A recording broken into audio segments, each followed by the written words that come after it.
अभी हम सुन रहे थे, तेरा राम जी करेंगे बेड़ा पार, उदासी मन काहे को डरे। कितना सुंदर वचन है ये। जहां राम जैसी चेतना हो, बुद्ध जैसे, महावीर जैसे, ओशो जैसे, फिर डर किस बात की। जैसे इस गाने में कहा गया है कि काबू में मझधार उसी के, हाथों में पतवार उसी के। उसी के हाथ में पतवार है और उसके नाव में हम सवार हैं। फिर डर क्या चीज की। एक मित्र पूछते हैं,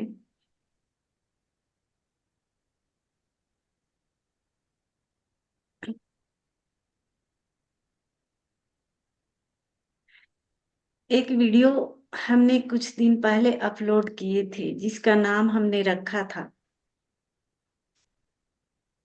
जीवन एक रहस्य। जिसका शीर्षक हमने रखा था जीवन एक रहस्य, जिसमें हमने बताए थे एक छोटा सा कहानी। उसमें हमने कहा था कि कभी कभी हमारे जीवन में ऐसी घटनाएं घटती है, किसी के भाग्य से भी हमारा भाग्य लिखा होता है। ऐसे कभी कभी घटनाएं हमारे जीवन में घट जाती है। तो उस कहानी में हमने बताया था कि एक बस में बहुत सारे मित्र सवार थे और उसी बस में एक बूढ़े व्यक्ति भी बैठे हुए थे जिनके पास पैसे नहीं थे। और कंडक्टर उससे उन्हें उनसे पैसे मांग रहे थे। वो बूढ़े व्यक्ति बोल रहे थे कि मेरे पास पैसे नहीं है, मुझे अर्जेंट काम के लिए कहीं जाना है, तो आप हमें वहां छोड़ दीजिए। लेकिन कंडक्टर उनसे जबरदस्ती करने लगा, पैसे मांगने लगा, धमकी देने लगा कि अगर पैसे नहीं दोगे तो तुम हमारे बस से उतर जाओ। और वो बुजुर्ग व्यक्ति गिड़गिड़ाते रहे, रिक्वेस्ट करते रहे कि नहीं, हमें जहाँ जाना है वहां कृपया छोड़ दीजिए, पैसे नहीं है, कभी अगर पैसे होंगे तो मैं आपको आकर के दे दूंगा। लेकिन वो कंडक्टर नहीं माना और बीच रास्ते में उस बस से उतार देता है। और बस थोड़ा दूरी पर जाती है, कुछ दूरी पर ही जाती है, तब तक उस बस का एक्सीडेंट हो जाता है और उस बस में जितने भी यात्री बैठे होते हैं सारे के सारे मारे जाते हैं। तो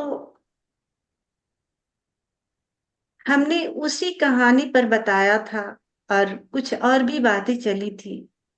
तो हमने बताया था कि कभी कभी किसी के भाग्य से भी हमारा भाग्य चलता है और जीवन एक रहस्य है। इस रहस्य कुछ सुलझाया नहीं जा सकता। बहुत सारे बुद्ध पुरुष इस पृथ्वी पर जन्म लिए, लेकिन इस रहस्य को सुलझा नहीं पाए। इस सृष्टि के रहस्य को कोई नहीं सुलझा सकता। अगर सुलझ जाए फिर रहस्य रहस्य नहीं रह जाता। तो उसी पर उन्होंने ये पूछे हैं कि किसी के भाग्य से अगर दूसरे का भाग्य चलता है तो फिर उसके भाग्य का क्या।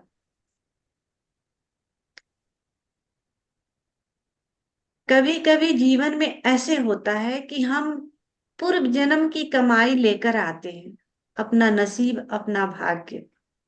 जैसे अगर हम इस जन्म में अच्छा कर्म करते हैं और अच्छा कर्म करते करते अगर हमारी डेथ हो जाती है, उसका फल हमें नहीं मिल पाता, तो नेक्स्ट जन्म में अस्तित्व उसका फल देता है। और अगले जन्म में उसका फल हमें देता है। तो हम कहते हैं ना, कभी कभी किसी व्यक्ति को कि वो काम नहीं करता है लेकिन अमीर की तरह जीता है, राजा की तरह जीता है। कोई काम नहीं करता है, बैठे रहता है और राजा की तरह जीता है। आखिर क्यों?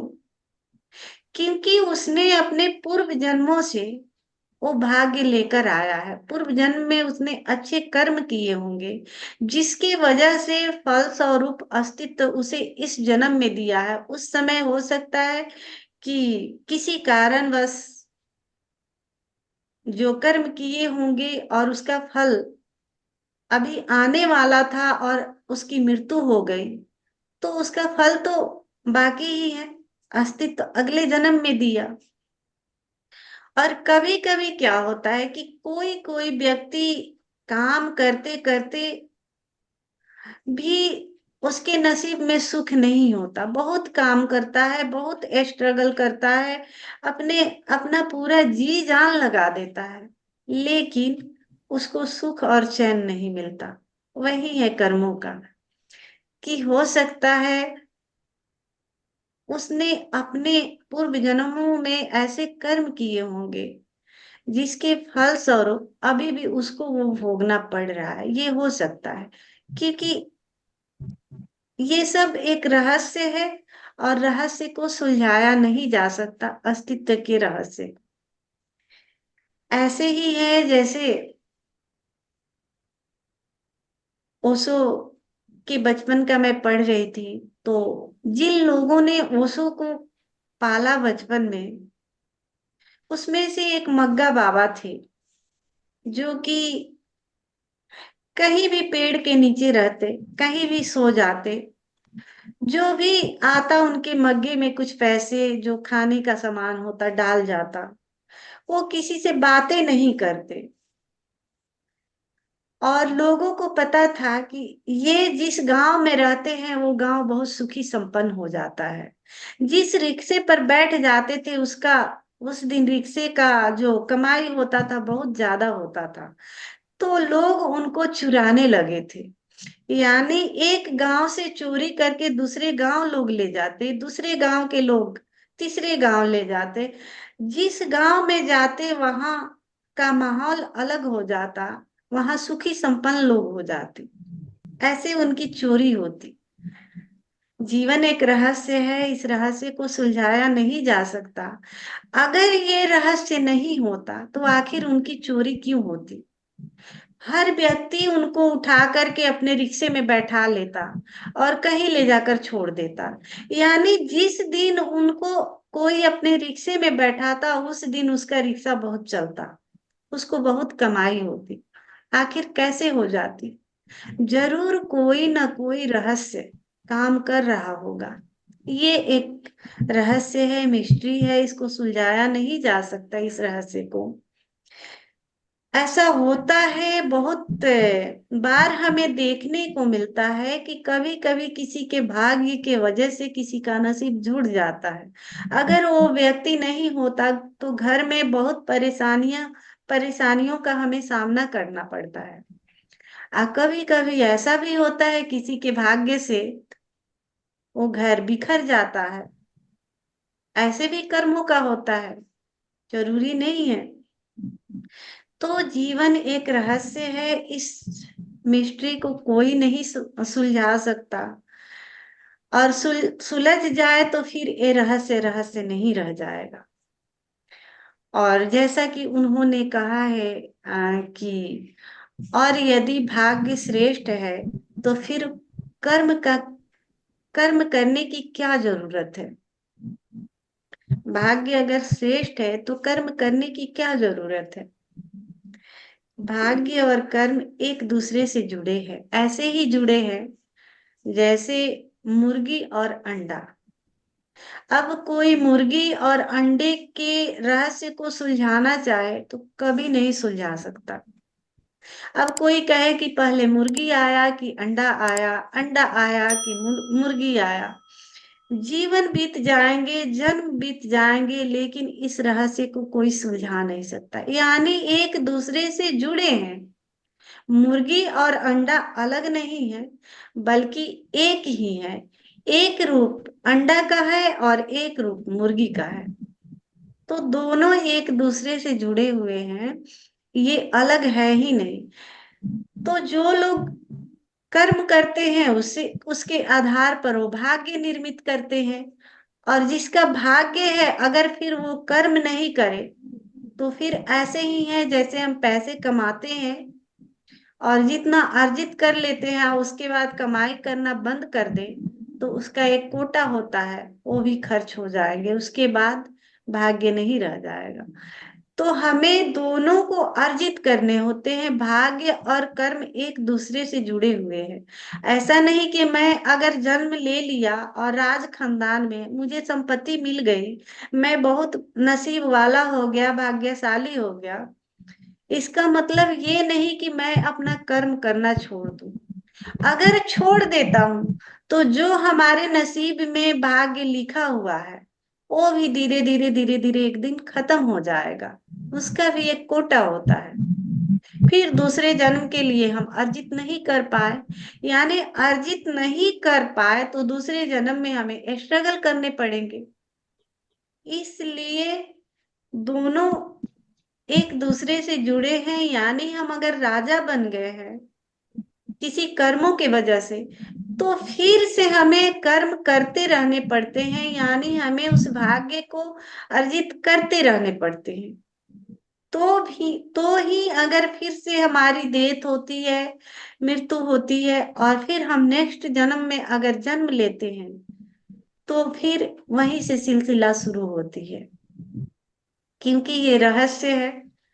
और जैसे आप सबने पढ़े भी होंगे ओशो के जन्म के बारे में भी, तो ओशो ने जो पूर्व जन्मों में अर्जित किए थे 21 दिन का जो साधना कर रहे थे, और 21 दिन को में 3 दिन बाकी था, उस 3 दिन को पूरा करने के लिए उन्हें जन्म लेना पड़ा था।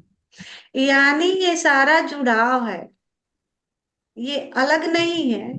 हम जो अर्जित करके लाते हैं नेक्स्ट जन्म में भी हमें वही पूरा करना पड़ता है, वहीं से स्टार्ट करने पड़ते हैं। अगर ओशो पूर्व जन्मों से वो अर्जित करके नहीं आए होते तो इस जन्म में ओशो ओशो नहीं होते।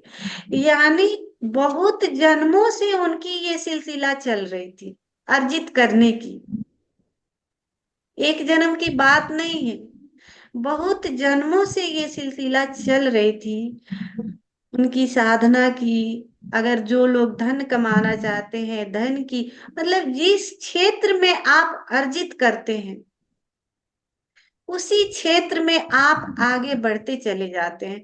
अर्जित करने से भाग्य निर्मित होता है, भाग्य अगर निर्मित है तो कर्म करने पड़ते हैं, यानी दोनों एक दूसरे का जोड़ है और जीवन एक रहस्य है। इस रहस्य के बारे में कोई कुछ नहीं बोल सकता। थोड़ा बहुत जो हम देखते हैं अपने जीवन में, कुछ घटनाएं जो घटित होती है उसके आधार पर हम कुछ बोल सकते हैं, लेकिन इस रहस्य को सुलझाया नहीं जा सकता। जैसे कि अभी हमने कहा, सुलझ गया तो फिर ये रहस्य रहस्य नहीं रह जाता। इसलिए कोई भी बुद्ध पुरुष हुए हैं रहस्य को नहीं समझा पाए हैं, बस मौन हो गए हैं। तो आइए इसी भाव दशा के साथ अब हम इस ध्यान में प्रवेश करते हैं। हसीवा खेलीवा धरीवा ध्यानम। ध्यान एक बोझ नहीं है, आनंद है। इस आनंद को और हम कैसे बढ़ाएं, इसके लिए हम यहाँ इकट्ठे होते हैं कि ये आनंद हमारे पूरे जीवन में कैसे उतर जाए, कैसे घटित हो जाए, इसके लिए हम यहाँ इकट्ठे होते हैं। और ये सुबह की शुरुआत ईश्वर के नाम के साथ होती है। इससे वो बड़ी बात क्या हो सकती है? इससे बड़ी बात मुझे नहीं लगता कुछ होता होगा। जीवन भर काम काम काम काम काम करना ही है, 24 घंटे काम काम काम करना ही है, लेकिन एक पल हम उसको देते हैं, इससे बड़ी बात कुछ नहीं हो सकती। स्वयं के लिए देते हैं, इससे बड़ी बात कुछ नहीं हो सकती। ये पल ही हम लेकर जा सकते हैं, ये क्षण ही लेकर जा सकते हैं। सारा का सारा यही धरा रह जाएगा, कुछ लेकर हम नहीं जा सकते। तो आइए, आनंद के साथ, प्रेम के साथ, भाव से भरे हुए, प्रेम से भरे हुए इस ध्यान में हम प्रवेश करते हैं। छोटा सा म्यूजिक बजेगा, म्यूजिक पर हम नृत्य में डूबेंगे। बाहर के जगत को भूल जाना है, स्वयं के भीतर कैसे हमारा गहरा से गहरा प्रवेश हो, इस पर हमें ध्यान देना है। स्वयं का सहयोग देना है, बचाना नहीं है। जैसे जैसे शरीर मूव करना चाहे वैसे वैसे हमें सहयोग देना है। फिर ओशो के अमृत वाणी से हम इस ध्यान में प्रवेश करेंगे।